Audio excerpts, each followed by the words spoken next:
Hey there, and welcome to BIMM's Inside the Music Industry, the bi-weekly insight into the world of the music business. I'm your host, Jennifer Otter Bickerdike. I'm a best-selling author and industry veteran with more than 25 years experience. I know, I can't believe it either. Working at record labels, internet startups, and pretty much everything in between that's related to music. In each episode of this podcast, I'm going to be sitting down with a different artist, manager, writer, or other industry professionals to learn about how they individually navigated the often confusing and sometimes, let's face it, downright intimidating waters of the business to create a successful and aspirational career. This week, I gabbed with Julie Weir, head of the record label Music for Nations. I met up with Julie at Sony Music headquarters in central London. Julie was fresh from the Great Escape Festival in Brighton, and she walks us through her experiences founding a successful indie label, breaking internationally famous bands like Bring Me the Horizon, and her tips for creating your own place in the business. So without further ado, here is my chat with Julie. I'm here today in the Sony building in downtown London. It's a swampy, humid day that you really wouldn't think as a Californian you'd have in London. Is this usual weather though for you, Julie? Yeah. Is it sadly? Yeah. Is it global warming? Do you think it's global clamminess? Global clamminess. Oh, London clamminess. London clamminess. Always great in the unair conditioned tubes. Delightful. Swampy. It is. So guest, tell me your name and what you do. I am Julie Weir, and I am the label head of Music for Nations, which is the rock label at Sony Music in London. And what is music? What is this Music for Nations? Like, when did it start? What is it exactly? How did you come to be there? Music for Nations, ironically, ran as an independent label when I was running my own independent label quite a long time ago, and Sony Music bought it with all of the catalogue, but then it remained dormant for a while. My colleague Joel, who I believe is also speaking to you as well, yes, came in to run the catalogue section of it all, and I came in about 2 years ago now to be label head and to reignite the frontline part of the label as well. So it means we'll be signing new acts and nurturing new talent from all over the world as well. So what does that mean in terms of it being an indie label but under the Sony umbrella? Because I don't know if a lot of people understand that. Well, it was an independent label some time ago, and then it's the people who ran the label, who ironically I saw really recently, sold it to Sony, where Sony were utilising it as a catalogue kind of resource. And now it is no longer an independent label, but it is still a legendary label name. I mean, it was doing things like Metallica, you know, like all really big metal names. But sadly, at that point, they were licenses, so they all reverted. So we're actually trying to build up more catalogue now as a frontline label again. I want to ask you more questions about doing your own label, but we'll come back to that. First, I want to delve into your own back catalog, madam. Yeah. So my first question really is, what was the first record that you purchased? And what did it mean to you? I still have it as well. It's really funny. I'm so excited about this is going to be. It is just bonkers. It is not cool in any arena. Is it Milli Vanilli? No, it's less cool than Milli Vanilli. Well, actually, no, it depends which way you look at it. There was a band called Animal Kwackers when I was a kid, right? Kwackers? Animal Kwackers. Okay, with a Kwackers. Animal Kwackers. Okay. And it was fronted by this great big blue lion. That sounds like I'm having flashbacks or something. I know. I was going to say, I'm all girl. We were talking about the Great Escape, but you know. Yeah. Are we looking forward to backwards? Yeah, exactly. No, it's fronted by a big blue lion called Rory. So it was basically a glam rock band made up of men in costumes that were dressed as, like, there was a guy called Boots that was the tiger. It's crazy, but they used to do cover versions, glam rock cover versions of things like Lucy in the Sky with Diamonds. So I bought that album, and my dad and my granddad took me to see them at Whitehaven Civic Hall, where I hid under my seat because Rory the Blue Lion is about 8 foot tall and terrifying. If you ever Google it, Animal Kwackers, there's loads of stuff on YouTube.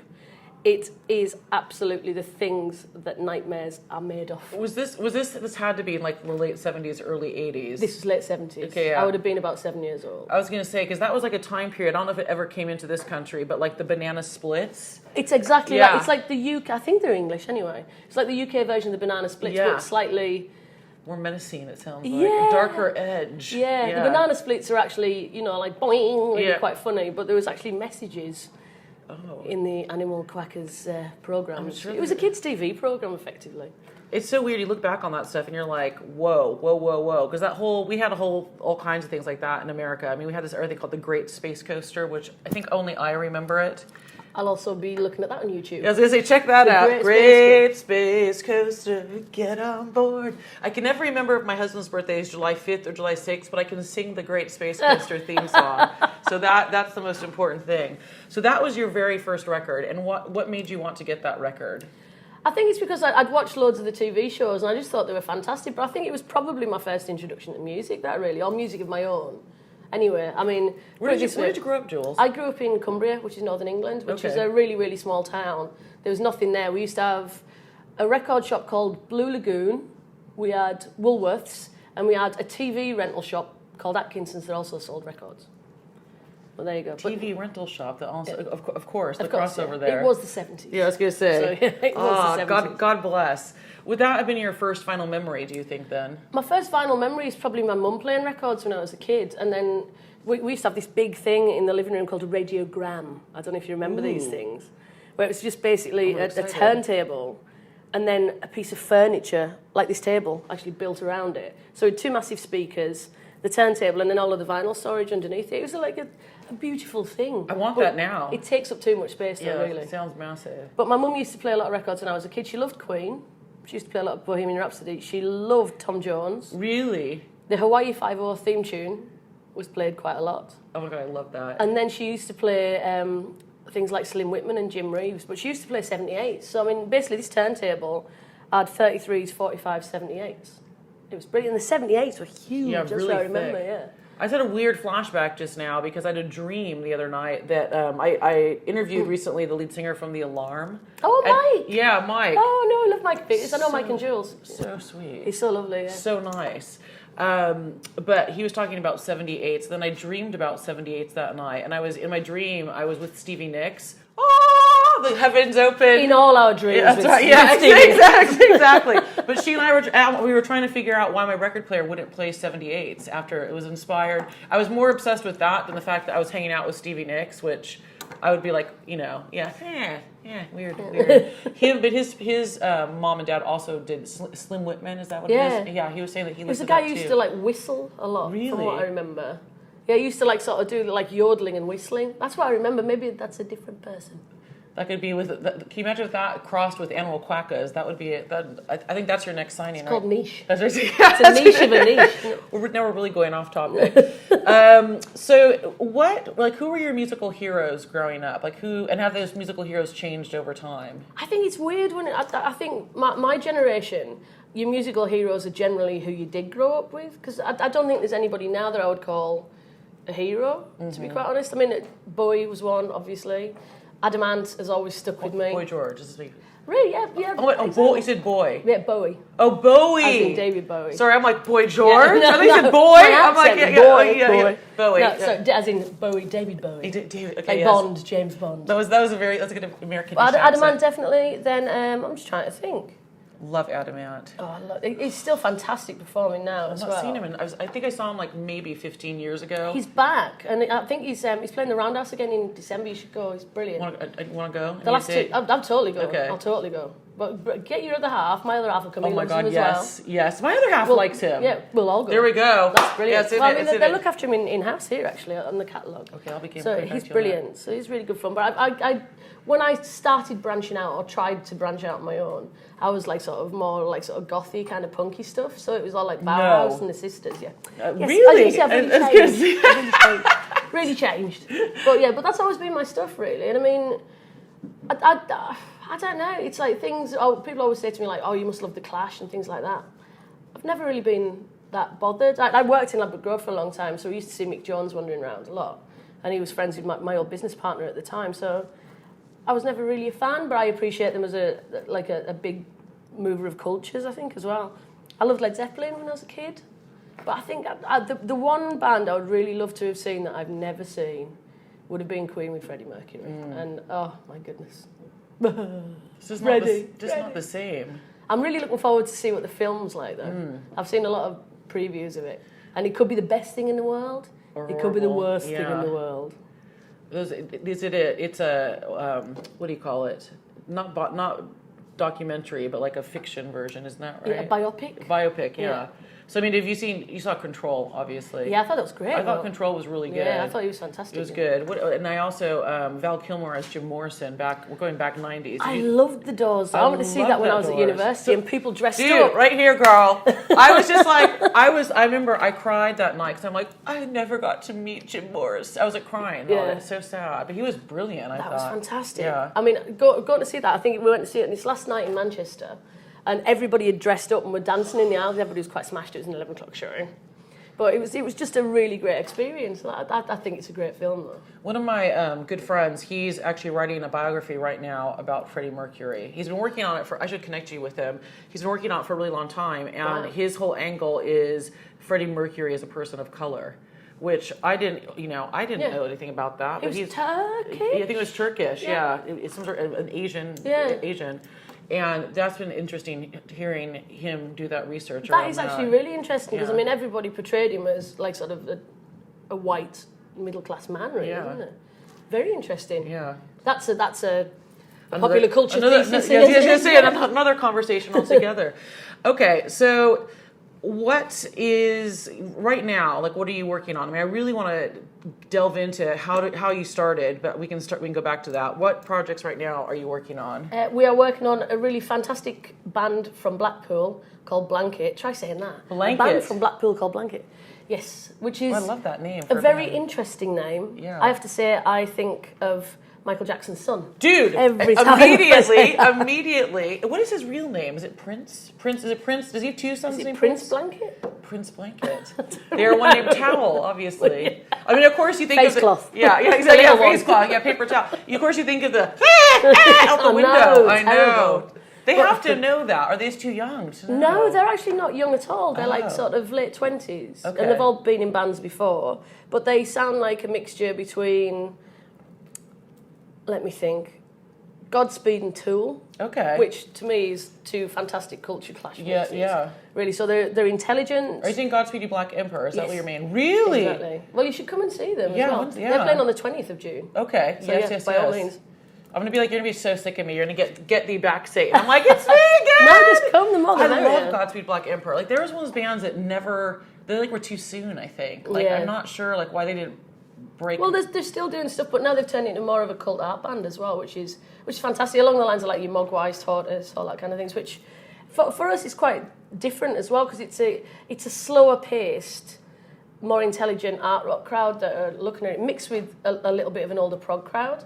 But all of the lads in the band are like graphic designers, filmmakers, lighting technicians. They're all incredibly talented.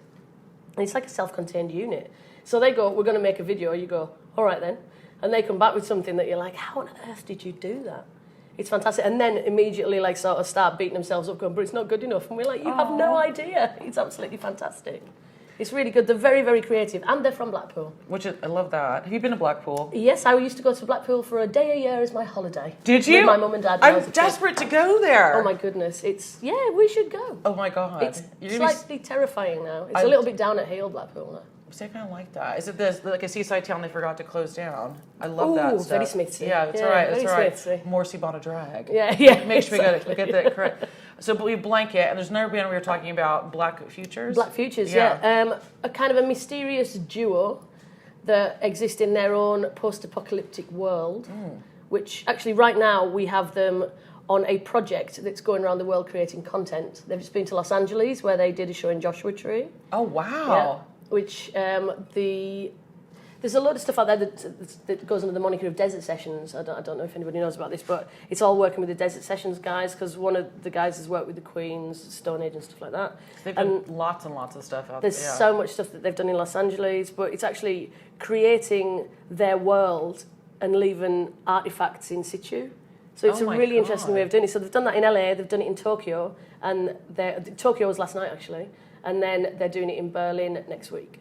Oh my God. It's really interesting. I've never worked with a band that are quite this creative, because they have a load of people around them. One of the guys who's their head of production is one of the main guys for, what's the Arcadia at Glastonbury. So we got him to create this huge monolith, we call it.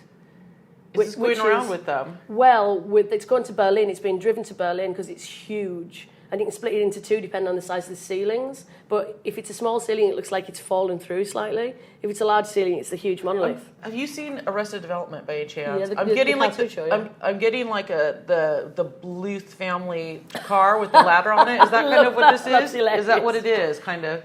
In a more serious manner, okay, yes. Yeah. I love the Bluth family. Yeah, that's brilliant. But these guys are just they're incredible. Justin, who's the production guy, is creating a monolith in LA, which we've already seen, which is all lit up, and it was a strobing device. Tokyo I haven't seen yet because it was last night. We'll get some photos later today. And then the large-scale monolith. And what do you do with these? Like, what do you do with this? Is this content for social media? Do you push it out to press, or like what are you doing with the different content that they're creating? It's a mixture of what we're doing, really, because they're quite a mysterious bunch. Because really, there's a core too, but then they bring in a load of other operatives in hazmat suits. So everything that they do, it's a very interactive and immersive performance that they do. You walk into Black Future's world. It's fantastic. So all of the stuff that they're doing, they've had all of the hazmat suits who are all like sort of branded as like Black Futures. They've had all of the hazmats with them, and the hazmats will go off and create their own stuff too. So we're creating live videos, we're creating music videos, we're creating photo shoots in situ as well. And we're actually doing it so that we create the Black Futures world where you will see everybody saying Black Futures or everybody saying Never Not Nothing. So all of their like sort of their raison d'etre phrases is going to be covered. So we'll be using it on socials. A lot of it is going to be used as like sort of mainstream media. So it's been quite an interesting process. And I have to say props to management and props to the band on that for actually organising it. We funded it. They've organised the whole thing. I mean, it sounds like a just logistical nightmare, to be honest. It is, but luckily they're incredibly well connected because of one of the duo's other work as a producer, and actually he's quite a bit of a social butterfly. He's got people all over the world, and it is fascinating. If you say something, he'll know somebody somewhere. He'll be like, oh, remember that time in Iceland? And he'll be like, Iceland. Yeah. Like Reykjavik, oh yes, I remember it well, and So this is just a question, like I recently started managing a band, and it's just... Why? Yeah, that's another, believe me. There seems to be like this disconnect that they're going to get signed to a major label, and that's going to be it. Like they're going to be off the breadline. And I keep saying, I'm like, being signed is just this first part of the whole thing. Is that true, do you think, still? Absolutely. I mean... If they think they're going to get signed and that's it, like sort of the Porsches and the helicopters are going to start dropping from the sky, bad metaphor, but you know what I mean. It's like they're not going to be able to have a lot of money unless they're in a ridiculously huge deal. But also, I mean, they've just got to remember... Do those even really exist anymore? Like, obviously, if it's not Ed Sheeran, for the most part, like, you're not going to start off on that. No, I mean, most deals will be like sort of low-level development deals, to be quite honest. But, again... When they get signed, that's where the hard work starts. Mm-hmm. You do the work to get to the level that you do get signed, and when you get signed, you've got to ramp it up because you've got to stay in those people's eye line all of the time. You've got to be active, you've got to be engaging people, you've got to be seen to move and grow all of the time. So if they expect cash right away, not going to happen. Reality check would be needed. What do you look for as the head of the label when you are? I mean, are you bombarded with people trying to get your attention? I'm assuming. You must have people sending you demos and shit constantly. We get a lot of stuff sent via email now, which is quite frustrating because it's just kind of a constant flow. Mm-hmm. Yeah, it's like trying to stick your finger in the dike. But if there's one thing I find really frustrating, I actually quite like people sending unsolicited stuff because it might be something that might be an absolute happy accident that's fantastic. But if you're going to send stuff, make sure that things are looked after properly. Make sure you've got a good photo and a good bio, and don't just send a link and go listen to this, where you're just like, well, no, because I don't have time to. Something's got to capture my attention. And if it's not going to capture my attention and the person's not going to put enough work in behind it, why should I take the time to listen to it? Are you looking at the social media, like how many followers and stuff like that? How important is that? It's huge. I mean, Facebook is a bit of a misnomer these days, and also it's kind of a tricky... it's a tricky landscape to navigate now as well, just because it's so obstructive, I think. But like sort of the Instagram and Twitter feeds are really, really important, and how active they are about engaging with other people too. That's also really important because an artist, as much as I also believe there should be a level of people being on a pedestal and being slightly mysterious, I also think there's an accessibility thing there as well. No, I totally agree with that. I think that's, I mean, I keep telling this man, I'm like, you have to get those social media numbers up. People won't take you seriously if there's no engagement. So that's exactly what I said. So, okay, biggest challenge in your career, would you say? Probably, actually now, just breaking new artists. I mean, probably not the biggest challenge in my career throughout the 25 years I've been doing it, but I think the biggest challenge full stop is actually quashing all of the noise and actually letting your artist be able to speak through it, because there's so much noise around young artists all of the time. I mean, a band like Blanket, we saw them and we thought they were fascinating, and they were initially signed because they had a fantastic, beautiful, soaring, uplifting form of music that would be great for sync. And that's why we signed them initially. But now seeing the amount of effort and the attention to detail and all the fantastic projections that use live, their live shows are just absolutely, it's like a religious experience. Honestly, it's bonkers. So, I mean, being able to get people to the level where people take notice of them is more of a challenge than it's ever been. And actually having a level of success. I mean, being in a building like this, Sony is absolutely fantastic, but you're constantly fighting to get your artist to the top. I mean, we're the naughty kids, we're the rock kids in the building, so we're always going to be the kind of the underdogs, which we're more than happy with. And believe me, I've been the underdog all my life and I enjoy it. But when you're fighting against something like a stream with James Bay or with the Foo Fighters or something like that, it's always quite difficult. But we enjoy the challenge. So the challenge for us now is to do things in different ways. Into it's not just about the press anymore. It's not just about what we can do, with a music video. It's about how we expand on the fan base that we've already got, and get them talking to their friends and get more people to come and see them, and just make our noise drown out the other noise. And that is a massive challenge. Yeah, and it's almost like there's so many different ways to do it. It could be, it's a full-time job for anyone just Absolutely. To do social media alone. Can be my goodness. I mean, again, in here we're just really lucky because we have teams that do look after things like Spotify and Apple and Deezer. But when I was running an independent label, I had to do all of that on my own, and that was terrifying. And I'm not saying I gave up the ghost on the indie or anything like that. I mean, I had done it for a long time. But I have to take my hat off to anybody who's running an independent label these days, because God, is it a slog. And you are literally, I mean, in here we have places that will just show you the metrics, that will show you all the statistics, so you're incredibly well prepared on a lot of front. Not that we take 100% stock in that, because I still believe if a band's a good band, and A&R is A&R, not just statistics and metrics, which is quite frustrating, although it does educate your decisions. But we've just got to be really, really careful. No, exactly. So how did you, one more thing, proudest accomplishment you've had since working in the music business? I actually think finally, for myself, probably finally coming in here, because I always thought I would never come and work at a major. And I'd actually spoke to a few people about it, and they're all just like, oh, it's going to be really difficult for you, blah, blah, blah. But the working environment in here is fantastic. It's very nurturing, it's really helpful, everyone's really friendly. So that's brilliant. And ironically, probably my proudest signing is actually signed to here now as well, which is Bring Me the Horizon. Really? So I signed them to bring their Visible Noise on the EP, and I did 3 albums with them. Was it 4 albums? 3 albums? 4 albums. And then they came in here. So, I mean, it's interesting because I can see their progress even more in here. And we do a lot of sort of background stuff on rock research, which will also educate their marketing team's decisions now as well. And are you still close with them? I speak to Ollie now and again on text. I speak to his mum and dad. that's more important anyway. Okay, the last record you bought, what was that? What was the... Oh my goodness. I have... You know what? And I can't remember the name of the album, but it's the new Svalbard album on Holy Raw, because I think they're fantastic. Did you buy download? Did you buy vinyl CD? I bought a vinyl direct from the Holy Raw store. Yes. Big up to Alex at Holy Raw. We like that. We like that. What is your future plans in general? Retiring, big castle, helicopters falling from the sky. No, and Porsches as well. Yeah, Let's not forget the Porsche, exactly. yeah. I don't know, actually. Hopefully breaking some more artists, whether it's UK or from other foreigner climes.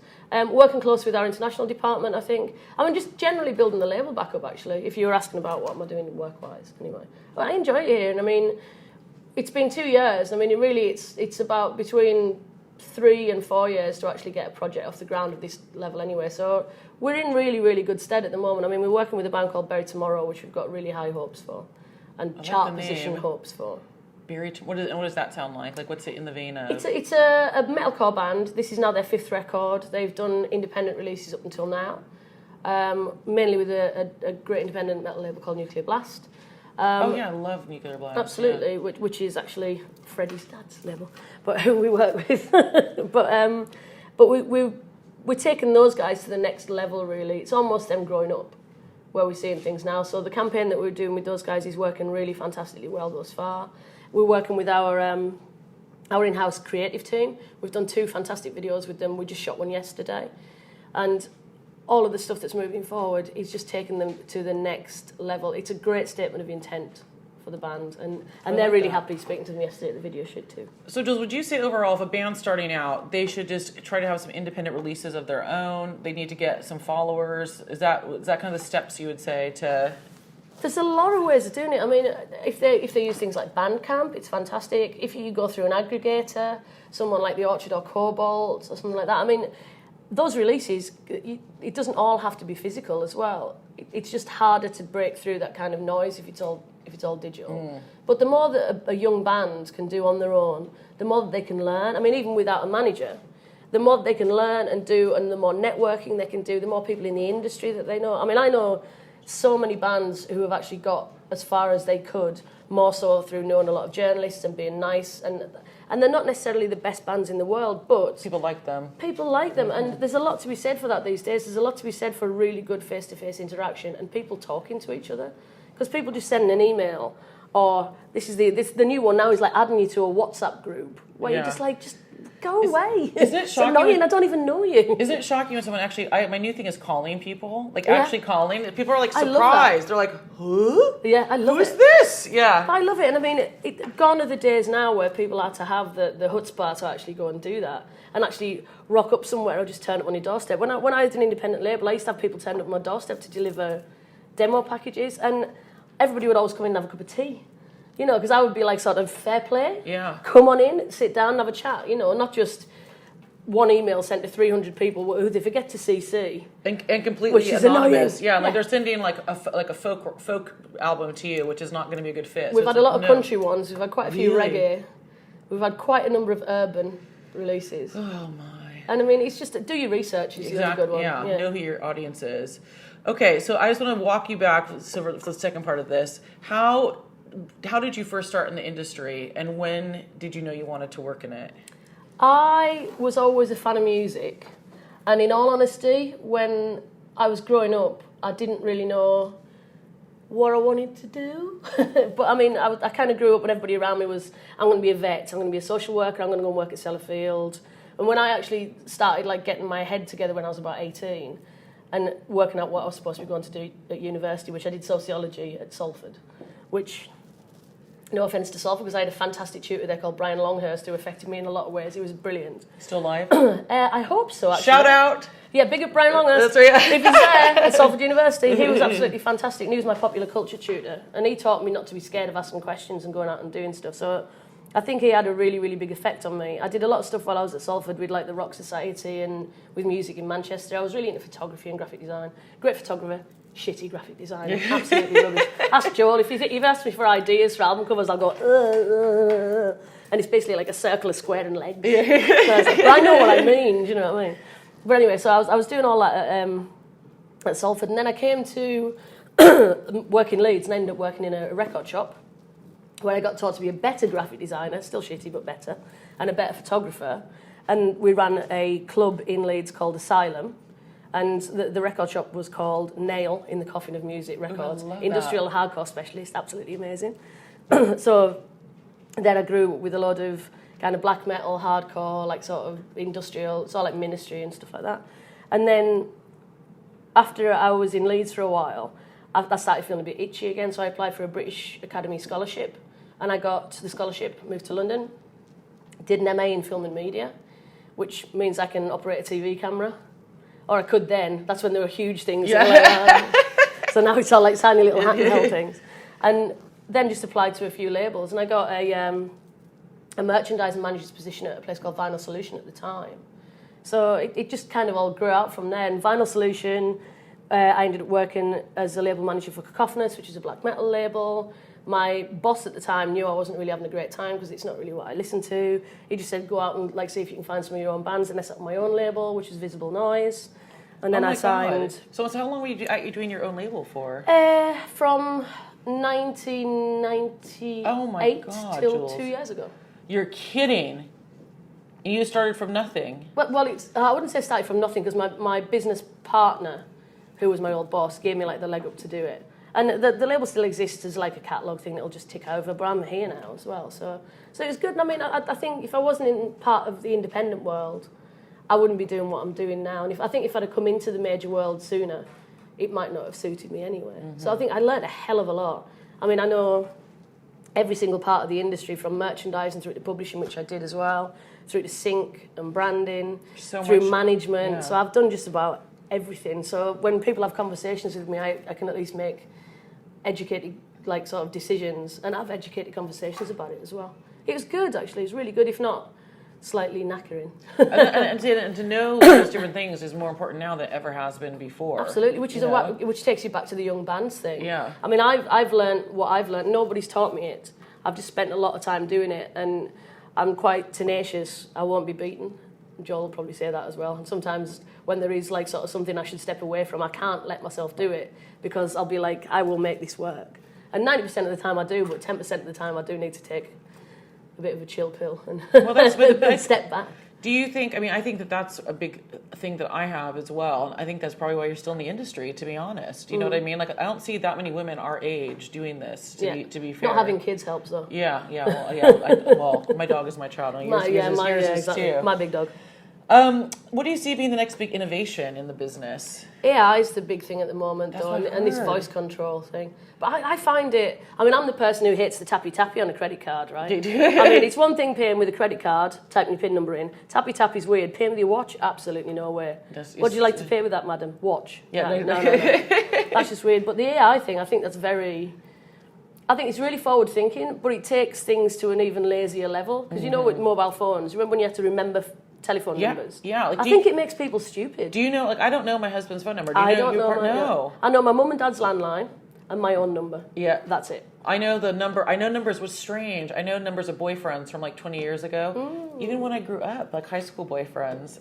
But that's when you had to remember the numbers. Yeah, exactly. But this is my point. So, I mean, having a mobile phone now you can even go, hey, Siri.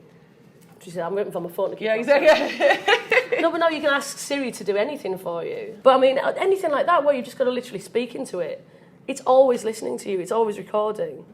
And we do experiments in the office sometimes where we talk about things and see if you get served ads. And it does work. And I don't know if it's our interior paranoia that comes through. Like, start talking about something you'd never normally talk about and you'll get served ads on Facebook or something. Really? It's quite weird. But you see the thing recently that the Amazon Alexa had recorded a conversation with someone and then just sent it to a random person. No! It's been all over the press. Now, that's scary. Yeah. That's some kind of Big Brother next level weirdness. If you ever go to big companies, everybody's always got the camera on their laptop taped over. Have you noticed that? I mean, I don't do it because sometimes I need it and I'm lazy, I suppose. I don't want a sticky residue on my camera. But I do think the AI thing, as much as it is giving a lot of options to other people as well, because I mean it can be very beneficial to people with learning disabilities or with other kind of challenges in their lives as well, which I think is fantastic. But there's got to be security parameters that can be put in place that stops all the weirdness happening. And almost when we go back to the very beginning, where you were talking about indie labels making fans, it almost, I think, is another step, like you said, make it more impersonal. And music is one of the most personal things ever. You speak to a robot to get it to play music for you. Yeah, it's horrible. I mean, that's like a superstar DJ gone completely wrong. Right? Yeah, no, exactly. So if people, so one more question. So 3 pieces of advice you would give to your younger self. To my younger self, don't overthink things, number 1. Never be scared to ask questions. And just be yourself, honestly. Because I think I spent a lot of my earlier years being slightly afraid. And I think that's when you hit 30 or 40, then you suddenly go, huh? Yeah. What was I doing? You know what I mean? Just never be afraid. And it is like sort of the one thing my dad taught me, which is the best thing ever, is just always to have like a really good network of people around you. And that's one thing I'm very good at. I've got great friends and I've got brilliant people in the office as well. And everybody loves you that I've ever said. Like, when I drop your name, I like dump check your name. Well, guess who I'm friends with, even though I'm not in your phone. That's so bad. I was so sad. I'm like, oh, so I must have forgot to put it in, and I had to put a lot in. Okay. But also, the big thing is don't be a dick, I think. Yeah, just be nice to people, really. If you don't like someone, I always tell people, wait till you're by yourself to moan and complain about it. Like, don't do it on social media. Don't do it in the bathroom. Exactly. You never know who's listening. But also, the social media thing, like just the discussion we had before, it's like, I mean, I've never done it. I've never been a moaner on social media, but the younger generations now, and actually bands are quite guilty of it as well. Oh, God, yeah. Sometimes it's like that outpouring of just utter bullshit, where you're like, oh, why did you do that? And then they kind of try and retract it, but they've retracted it on that bit, but someone's taking a screenshot. It still exists. And it's funny because, I'm getting emails from people asking me to do this and that, or like asking to work with the band I'm working with, and it's like the first thing I do is look at them on social media. And I don't care if you're 18 years old. If you have pictures of you completely pissed with, just looking really unprofessional, I don't want to work with you. No, exactly. Exactly. But as a tutor as well, if you're looking back at students and things as well, that must be a nightmare. Oh my God. But we do the same thing when we're looking at interns and things like that. I mean, I was never a social media, I never used to do it because I was like, oh, well, whatever, we'll meet them in person. But now your social media persona is like sort of 50% of who you are. Oh, yeah. That's terrifying in itself, and that goes back to the whole AI thing. Because you're not even just there, you're in a screen. And what people believe the social, this is a whole other philosophical conversation, but people believe the social media. That's what I find really scary / alienating in a lot of ways, especially because I have a lot of friends in America, obviously, and they're like, you're doing so great. It's because you're reading my social media, which I can control. Yeah, exactly. And that's something I think that bands need to really think about, is you can control what you put up on social media. Yeah. You can't control so many other things in your life, but that's something you can control. But that's both a brilliant thing for bands, to give that perspective of absolute success when they're having a terrible day because they're playing a terrible show in a shed in Skelmersdale or something, Or we're all having a brilliant time because we've been on a beach having cocktails, but 2 days before that we'd had the worst day ever. Yeah. And you didn't see that on social media. Yeah, no, exactly. So be careful with that. I mean, especially rock, you don't want to think about the brand, but it is about the brand. It is, yeah. But everybody's got a brand now, and it's a personal brand, and that is also the social media thing, isn't it, really? So if people want to find Music for Nations, where will they find it? On Facebook, MFN Official, I think it is. We're also on Instagram, which is our two favourites, and I believe we're also on Twitter, but I don't do that one, so I don't know. People can look to see all the bands we've talked about, Blanket. Yeah. Okay, everything else. Yeah, and I think we also have a store as well, which is at Music for Nations as well. So if you Google Music for Nations, all of our stuff will come up. Well, fab. Thank you so much for being here. Super appreciate it. Anytime's good fun, actually. Yeah. Thank you so much for joining us at Inside the Music Industry. And if you like this episode, I mean, come on, really, why wouldn't you? Make sure you click subscribe to get any and all new episodes and information and what we're going to be doing next.